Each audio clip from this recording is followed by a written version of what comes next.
तो दोस्तों आज हम फिर से लेकर आ गए हैं देश दुनिया के सभी ताज़ा मुख्य समाचार सिर्फ आपके लिए। चलिए फटाफट खबर शुरू करते हैं। उसके बाद चैनल को अब तक सब्सक्राइब ना किया हो तो फटाफट चैनल को सब्सक्राइब कर दे, लाइक कर दे, शेयर कर दे ताकि इसी तरह की खबर आप हर रोज देख सकें। चलिए शुरू करते हैं आज की पहली बड़ी खबर। महाराष्ट्र के पूर्व मुख्यमंत्री और कांग्रेस के वरिष्ठ नेता पृथ्वीराज चौहान ने गुरुवार को कहा कि उन्हें पूरा विश्वास है कि शरद पवार को भतीजे अजित पवार की बगावत के बारे में नहीं पता था। चौहान ने कहा कि अजित पवार और उनकी मंडली के विधायकों को सरकार में शामिल कराने का फैसला नई दिल्ली में लिया गया है। उन्होंने कहा कि हमें जानकारी है कि मुख्यमंत्री एकनाथ शिंदे को 1 महीने में 10 से 11 अगस्त तक विधानसभा से निलंबित किया जा सकता है। ऐसे में अगर शिंदे और उनके 16 विधायक अयोग्य हो गए तो सीएम पद अजीत पवार के पास आ सकता है। आरजेडी प्रमुख लालू प्रसाद यादव ने एनसीपी में हुई टूट पर बड़ा बयान दिया है। शरद पवार के राजनीति से रिटायरमेंट पर हो रही बहस के बीच लालू यादव ने उनका समर्थन किया है। लालू यादव ने कहा कि बुरा आदमी राजनीति में कभी रिटायर नहीं होता। दरअसल आपको बता दें कि महाराष्ट्र के डिप्टी सीएम अजित पवार ने एनसीपी पर कब्जा करने के बाद कहा था कि शरद पवार के रिटायरमेंट का समय हो गया है। लालू यादव ने इस पर तंज कसते हुए कहा कि भतीजे के कहने से शरद पवार रिटायर नहीं होंगे। लुटियंस दिल्ली में मौजूद औरंगजेब लेन का नाम बदलकर डॉक्टर अब्दुल कलाम आजाद रोड कर दिया गया है। गुरुवार सुबह अधिकारियों ने नया बोर्ड लगा दिया है। नई दिल्ली नगर पालिका परिषद ने पिछले हफ्ते बुलाई गई एक विशेष बैठक में इस बदलाव को सर्वसम्मति से मंजूरी दी थी। डॉक्टर एपीजे अब्दुल कलाम लेन उस जगह पर स्थित है जो कभी औरंगजेब लेन हुआ करती थी। दिल्ली के पूर्व उप मुख्यमंत्री और आम आदमी पार्टी के नेता मनीष सिसोदिया ने सुप्रीम कोर्ट का दरवाजा खटखटाया है। शराब घोटाले में आरोपी मनीष सिसोदिया को दिल्ली हाई कोर्ट ने सीबीआई और ईडी केस में जमानत से इनकार कर दिया है। उन्होंने हाई कोर्ट के फैसले को सुप्रीम कोर्ट में चुनौती देते हुए राहत की मांग की है। बिहार के शिक्षा विभाग में मचे घमासान के बीच राष्ट्रीय लोक जनता दल के अध्यक्ष उपेंद्र कुशवाहा ने नीतीश सरकार को घेरा है और कहा है कि शिक्षक सड़क पर है, उनके ऊपर सरकार लाठी चलवा रही है और शिक्षा विभाग के मंत्री और अधिकारी नहले और दहले हैं। उपेंद्र कुशवाहा ने कहा कि माननीय मुख्यमंत्री जी, आपका शिक्षा विभाग है या कव्वाली का अखाड़ा। वंदे भारत एक्सप्रेस ट्रेनों पर पथराव की घटनाएं थम नहीं रही है। अब बेंगलुरु से धारवाड़ जाने वाली वंदे भारत ट्रेन पर पत्थरबाजी हुआ है। आपको बता दें कि भारतीय रेलवे की ओर से खुद इसकी जानकारी दी गई है। रेलवे ने बताया है कि ट्रेन नंबर 20661 पर सुबह 8:40 पर पत्थर फेंके गए। ये घटना कदूर स्टेशन से गुजरने के बाद और कर्नाटक के कदूर बिरूर खंड के बीच हुई है। महाराष्ट्र की राजनीति में भीष्म पितामह का दर्जा रखने वाले शरद पवार अपनी सियासी पारी के शायद सबसे मुश्किल दौर से गुजर रहे हैं। एक तरफ करीब 40 विधायकों को तोड़ने का दावा करते हुए अजित पवार भाजपा और एकनाथ शिंदे सरकार में डिप्टी सीएम बन गए हैं, तो वहीं पार्टी पर भी दावा ठोक दिया है। भतीजे के नेतृत्व वाली गुट ने चुनाव आयोग का रुख किया है और पार्टी एवं उसके सिंबल पर अपना हक जताया है। यही नहीं, अजित पवार गुट ने चुनाव आयोग में कहा है कि उनके पास 2/3 से ज़्यादा विधायक है, इसलिए पार्टी उनकी है। अजित पवार गुट ने चुनाव आयोग को बताया है कि अब शरद पवार पार्टी के राष्ट्रीय अध्यक्ष नहीं रहे, उनकी जगह अजित पवार को ही राष्ट्रीय अध्यक्ष चुना गया है। कांग्रेस नेता राहुल गांधी की सीधी पैरवी के बाद भी बिहार में कांग्रेस का इंतजार खत्म नहीं होता दिख रहा है। 2 और मंत्री मांग रहे प्रदेश कांग्रेस अध्यक्ष ने 23 जून को विपक्षी एकता मीटिंग के दौरान मुख्यमंत्री नीतीश कुमार को राहुल गांधी से कहलवाया था, लेकिन जो संकेत मिल रहे हैं उसके मुताबिक कांग्रेस की मेजबानी में 17 और 18 जुलाई को बेंगलुरु में विपक्षी एकजुटता बैठक से पहले नीतीश कैबिनेट का विस्तार होता नहीं दिख रहा है। बम्बई हाईकोर्ट ने बुधवार को नारकोटिक्स कंट्रोल ब्यूरो के पूर्व जोनल डायरेक्टर समीर वानखड़े को उनकी याचिका में संशोधन करने की अनुमति दे दी है।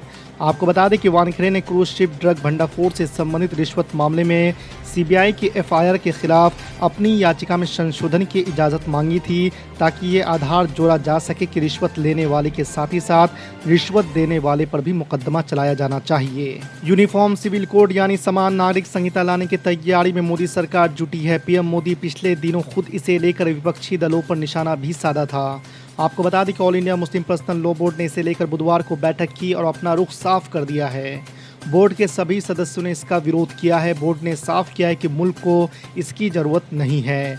बोर्ड ने इसे लागू करने में इतनी जल्दबाजी पर सरकार की मंशा पर भी सवालिया निशान लगाए हैं। बोर्ड विधि आयोग को इसके विरोध में जल्द ही एक ड्राफ्ट सौंपेगा। साथ ही 1 करोड़ मुस्लिमों द्वारा विरोध दर्ज कराने का फैसला किया गया है। आरजेडी सुप्रीमो लालू प्रसाद यादव ने प्रधानमंत्री नरेंद्र मोदी पर तीखा हमला बोला है। लैंड फॉर जॉब मामले में डिप्टी सीएम तेजस्वी यादव समेत लालू परिवार के लोगों के खिलाफ सीबीआई द्वारा चार्जशीट दायर करने पर लालू प्रसाद यादव ने मोदी सरकार को उखाड़ फेंकने की धमकी दी है। आपको बता दें कि आरजेडी के स्थापना दिवस कार्यक्रम को संबोधित करते हुए लालू प्रसाद यादव ने भोजपुरी में बोलते हुए अपने ही अंदाज में पीएम मोदी को चेतावनी देते हुए कहा कि जब तू ना रहबा तब का होई, नरेंद्र मोदी समझ ला, उखाड़ के फेंक दे।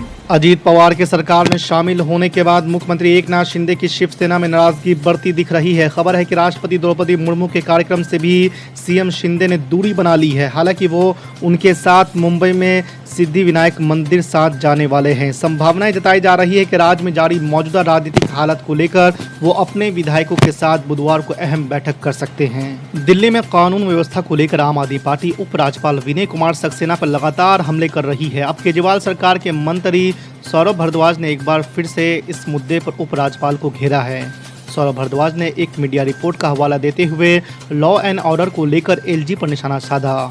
सौरभ भारद्वाज ने उपराज्यपाल पर निशाना साधते हुए ट्वीट कर कहा है कि एक दिन में 4 कत्ल, इस पर एलजी साहब की कोई प्रेस रिलीज नहीं आई, कोई जवाबदेही नहीं है। भारतीय जनता पार्टी ने मंगलवार को पंजाब, तेलंगाना और झारखंड समेत 4 राज्यों के प्रदेश अध्यक्ष बदल दिए थे। लोकसभा चुनाव से कुछ महीने पहले संगठन में यह बदलाव भाजपा की ओर से राज्यवार रणनीति का संकेत है। इसी कड़ी में भाजपा अब 6 और राज्य में प्रदेश अध्यक्ष बदलने वाली है। इसे लेकर अगले 1 से 2 दिनों में फैसला हो सकता है।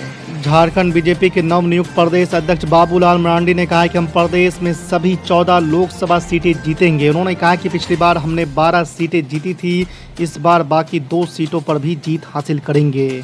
उन्होंने कहा कि झारखंड का संपूर्ण विकास ही मेरी प्राथमिकता है। एनसीपी मुखिया शरद पवार ने मंगलवार को अपने भतीजे और बागी नेता अजीत पवार को चेतावनी जारी कर दी है।